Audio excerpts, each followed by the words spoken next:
Good morning, everyone. I hope we're all having a pleasant morning today. I think I am, just having had rain on Thursday. All right, so let's get into it. So my topic is World War III, the colonialism of corruption. Selma grew up in the rural parts of Namibia. Unfortunately, her story is very common to the average Namibian person. She has 6 siblings and resides with her grandmother. She has never met her father, and her mother passed away 2 years ago after being brutally beaten one late night at a shebeen. She succumbed to her injuries 2 days later. Water and electricity are privileges that they enjoy twice a week, and if very lucky, 3 times a week. Selma experiences other challenges at school, such as a lack of materials, mostly textbooks, that have to be provided by the school. Nevertheless, Selma has managed to pass her matric. She has now completed her degree in accounting at the University of Namibia. However, unfortunately, once again, she has been very unsuccessful in getting employment within her field and as well as outside her field. Due to the crucial, demanding circumstances at home that require immediate monetary intervention, Selma has now decided to become a street vendor at the University of Namibia, selling sweets, fat cakes, and oros in used-up Coke bottles to taxi drivers near the pavement. A recent newspaper article, survey rather, by the Namibian newspaper indicates that majority of the most pressing challenges facing the country are unemployment with 63%, education with 25%, and famine with 23%. Corruption was placed 11th with 10%. Corruption's consequences reflect themselves in a variety of ways, depending on the circumstances and the areas involved. Thus, the issues that are outlined on the chart in the Namibian newspaper all stem from one root: corruption. Corruption is not a novel concept.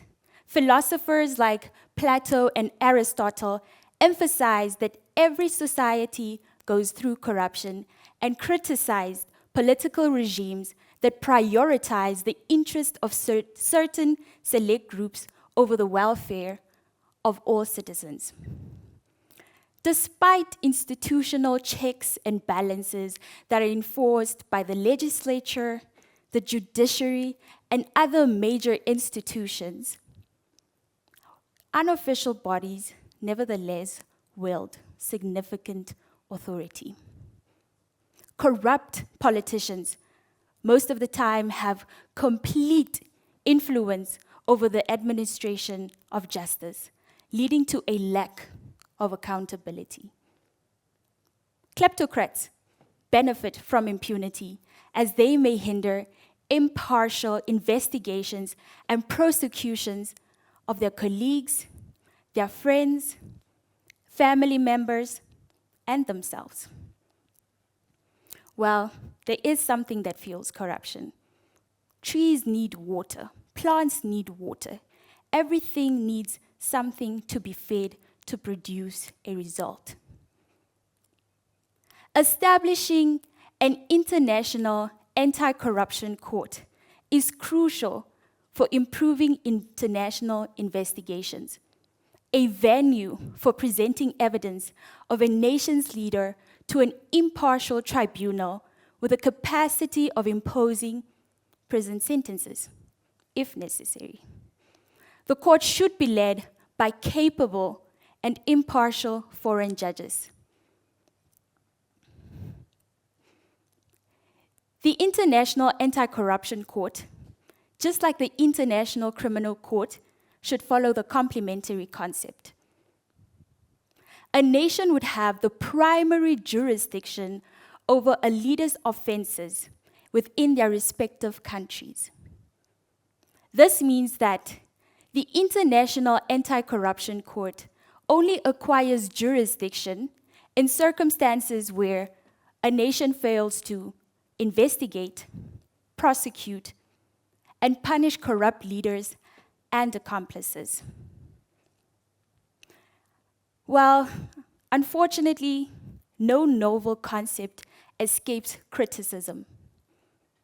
Propaganda is another important aspect that has to be considered. Is the International Anti-Corruption Court a strategy employed by the West to maintain control over Africa? What about the issue of sovereignty and impunity to countries that adhere to the concept of constitutionalism? Well, to every rule, there is an exception. Whether it is granted by the Constitution, legislation, or even common law that prohibits